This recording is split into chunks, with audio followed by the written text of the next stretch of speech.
Et quand tout le monde a enfin su ce qu'on était en train de vivre, je crois que mon niveau de cortisol est juste monté comme une flèche et... parce que c'est difficile de vivre des choses aussi intimes que ça sur la scène publique. J'ai entendu ce que vous pensez, mais vous savez ce qui m'intéresse par-dessus tout, c'est d'entendre comment vous vous sentez. À vous de lui dire ce que vous ressentez. Eh bien, si on prend en Non, considération non, tout ce non, qu'on non, a... non, non, non. Essayez de ne plus intellectualiser vos sentiments. Ne faites que lui dire ce que vous ressentez. En un mot. Ok. Fâché. Cynthia? Jugé. Excellent! C'est vrai? Il y a du progrès. Excité. Soulagé. Ça y est, on y arrive. Ouais. On est des pros de l'émotion. Bravo. Vous avez bien travaillé. On C'est a tout pour avancé. aujourd'hui? Oui, Oh, c'est tout. D'accord, Oui. alors tant mieux. Et comment vous nous trouvez? On a bien réussi. Est-ce qu'on va s'en sortir? Oui, écoutez, ce n'est que notre première Ouais, rencontre. je sais. Ce n'est pas le résultat final qui compte. Ce n'est pas une compétition. Je c'est... sais tout ça, mais avez-vous déjà rencontré des couples pires que nous? Ouais. Ou est-ce qu'on est gravement atteint? Et si, par exemple, vous deviez nous donner une note, un docteur disant 1 sur 10, 1 étant le pire, 10 étant le meilleur? Non, Arrête. attends un peu. Selon vous, qu'est-ce qu'on mérite?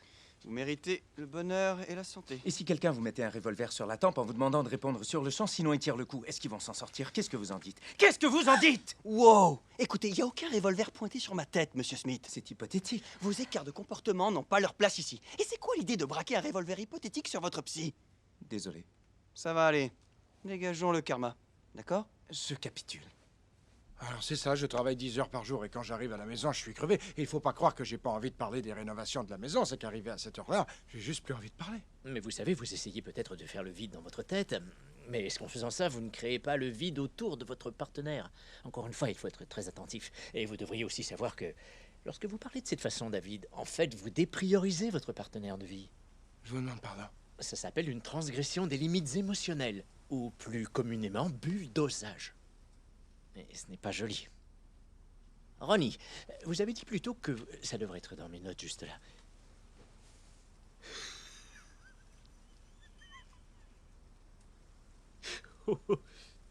J'ai trouvé. Vous avez dit on forme une bonne équipe pour surmonter les épreuves. Ça n'a pas l'air très agréable. Vous ne voulez pas penser à votre vie et dire j'ai réussi à surmonter mes épreuves. Nous devons apprécier nos projets, apprécier notre semaine de travail. Nous devons apprécier nos vies, célébrer le don de la vie. Et toutes ces histoires de mon projet et son travail et mon truc et son machin et le mien et le sien, le mien et le sien, c'est... Où est le nous? Dans tout ça, où est notre aventure? Je n'entends rien à ce sujet. Et c'est parce qu'on est face au vide. Non, non, c'est vrai, je veux pas dire qu'on n'a jamais eu des périodes où on a vécu des choses plus ou moins pénibles, parce que c'est le cas, mais notre relation fonctionne. Vous trouvez? J'ai des doutes. Oh là là, c'est vrai, j'ai de sérieux doutes. Il n'y a pas de nous, il n'y a pas de on. Vous pourriez être de parfaits inconnus. Je crois qu'il y a une chose sur laquelle on pourrait s'entendre aujourd'hui.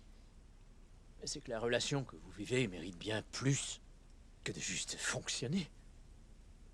C'est sûrement pour ça que vous êtes là. Oh, c'est fini. Bravo, vous avez bien travaillé. Merci. Ciao, ciao.